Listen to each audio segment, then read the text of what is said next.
Hello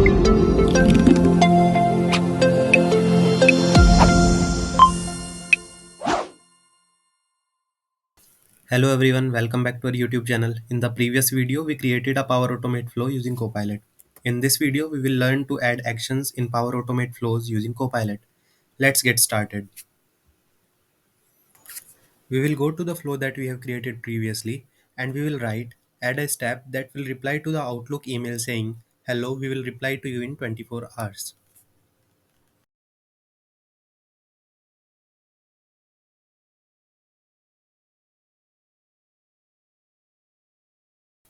We will choose the message ID from dynamic content.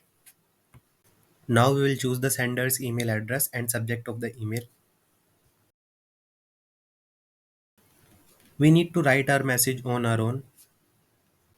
This is one of the limitations of Copilot as it doesn't work every time and we need to review it carefully. Now we will continue to save and test this flow.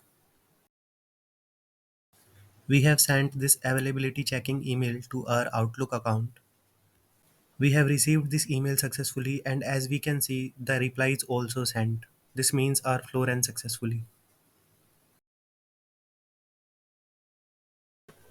And that's it. In the next video we will learn about the limitations of using Copilot in Power Automate. See you in the next one. Thank you for watching.